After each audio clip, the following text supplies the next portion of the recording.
Nós somos alunos da Engenharia Ambiental, do curso de Engenharia Ambiental, e nós estamos cursando a disciplina de Introdução à Engenharia Ambiental. E hoje a gente vai trazer para vocês um trabalho sobre a lei dos planos nacionais sobre mudanças climáticas.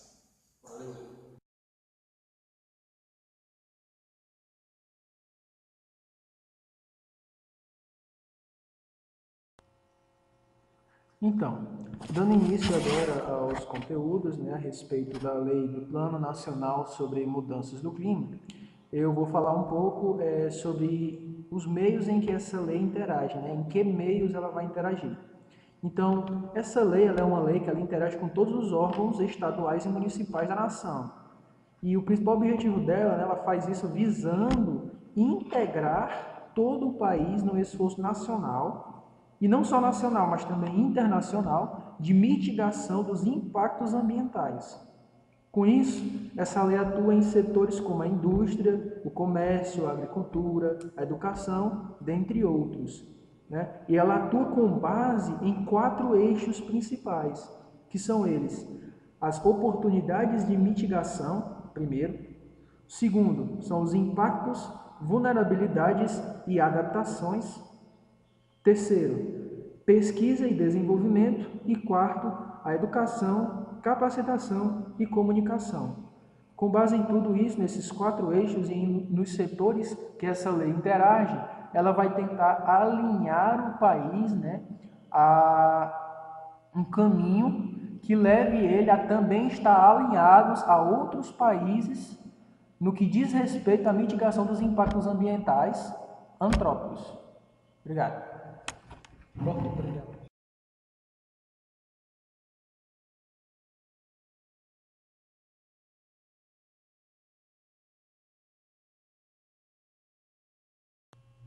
Agora, dando continuidade, eu vou abordar um pouco sobre as características gerais dessa lei, né? Tendo início aí pelas definições, passando pelos objetivos e falando aí sobre as principais ações, ou melhor, a principal ação que essa lei promove, né? Então, primeiramente, eu vou partir para algumas definições, certo? A definição de emissões, né? É a liberação de gases de efeito estufa ou seus precursores na atmosfera numa área específica e num período determinado. A segunda definição é gases de efeito estufa, né? Que são constituintes gasosos, naturais ou antrópicos que na atmosfera absorvem e reemitem radiação infravermelha. Então são aqueles gases que lá na superfície, ou melhor, lá na atmosfera, naquelas camadas gasosas, eles vão fazer uma espécie de efeito espelho, em que eles vão refletir de volta essas radiações solares, fazendo com que a superfície terrestre fique muito aquecida. E terceira, a definição de mitigação, que são mudanças e substituições tecnológicas que reduzem o uso de recursos e as emissões por unidade de produção, bem como a implementação de medidas que reduzam as emissões de gases de efeito estufa e aumentem os sumidouros. Ou seja, são todas as ações voltadas, né, para diminuir os efeitos antrópicos no planeta, e principalmente no que diz respeito à questão de mudanças climáticas, né? São ações, né, voltadas a impedir ou diminuir os efeitos dessas emissões de gases, dessas emissões de poluentes que vão vir a causar problemas e mudanças climáticas. E é importante ressaltar que isso aí não é apenas na questão do controle de emissões gasosas, porque existem outros fatores, né? Por exemplo, desmatamento, ou poluição de rios, etc., e afluentes, que podem vir a prejudicar também o clima. Agora, partindo um pouco para os objetivos dessa lei, né? O primeiro deles é o de identificar, planejar e coordenar as ações para mitigar as emissões de gases de efeito estufa gerados no Brasil, bem como aquelas necessárias à adaptação da sociedade aos impactos que ocorreram devido à mudança do clima. Então, além de você ter a tentativa de controle das emissões de gases, você tem também um planejamento para que você possa proteger a população dessas mudanças climáticas. Algumas mudanças climáticas, elas podem sim ser geradas por ação antrópica. Claro, embora exista uma série de estudos a respeito, né, que ainda se tem algumas dúvidas. Alguns dizem que a mudança climática é por ação antrópica, outros dizem que não. Mas pelo menos no microclima, a gente tem uma certeza maior de que é realmente por ação antrópica. Então você tem que tentar ter planos, né? Você tem que ter um planejamento para que você possa gerar proteção para essa população, como por exemplo é o caso das chuvas ácidas, né? Muito comum em países industrializados e às vezes até em países que não são industrializados, mas sofrem com os efeitos, né, devido às correntes aéreas, que acabam levando o ar junto com o enxofre, né, e causando essa chuva ácida em países muito longe dos países geradores desse enxofre na atmosfera. Então, partindo para o segundo objetivo dessa lei, é fomentar os aumentos de eficiência no desempenho dos setores da economia, na busca constante do alcance das melhores práticas. Então, você tenta melhorar a economia para que, a partir desse melhoramento, você possa fazer com que as pessoas tenham mais condições e que elas pensem mais no meio ambiente. É complicado você querer que uma pessoa necessitada, passando fome, vá se importar mais com o meio ambiente do que com ela mesma, né? Obviamente, ela vai pensar mais em si mesma.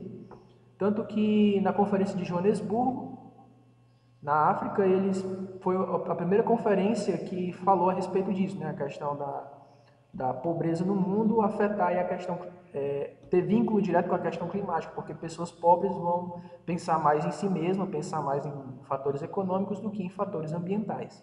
Então, vai causar problemas para o clima. E o terceiro objetivo é fornecer ações intersetoriais voltadas para a redução das vulnerabilidades das populações. Cai no mesmo ponto. Agora, para encerrar, vou falar a principal ação dessa lei, né? Todos têm o dever de atuar em benefício das presentes e futuras gerações para a redução dos impactos discorrentes das interferências antrópicas sobre o sistema climático, ou seja, ela decreta que todo mundo tem que se preocupar com o meio ambiente. Ok, muito obrigado.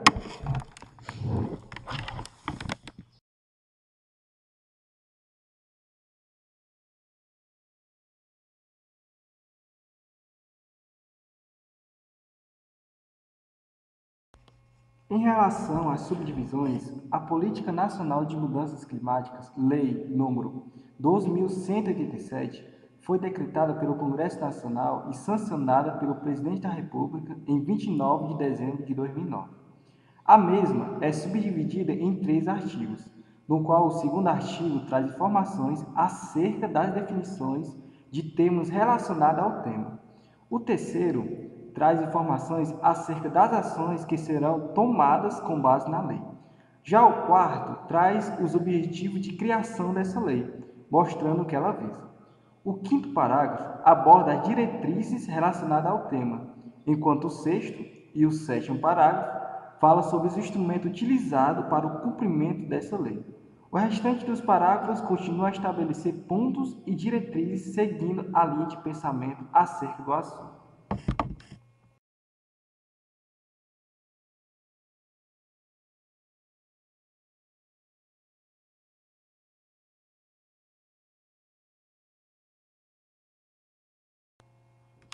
Em relação aos instrumentos de gestão, que são abordados justamente no artigo 6 e 7. No artigo 6, são instrumentos da Política Nacional sobre Mudança do Clima, o Fundo Nacional, justamente sobre mudança do clima, os planos de ação em relação ao controle do desmatamento de biomas, as resoluções das comissões interministerial de mudança global do clima, o Comitê Interministerial sobre Mudança do Clima, o Fórum Brasileiro de Mudança do Clima, monitoramento climático nacional, a avaliação de impactos ambientais sobre o microclima e os macroclimas, e, por fim, a Rede Brasileira de Pesquisas sobre Mudanças Climáticas Globais.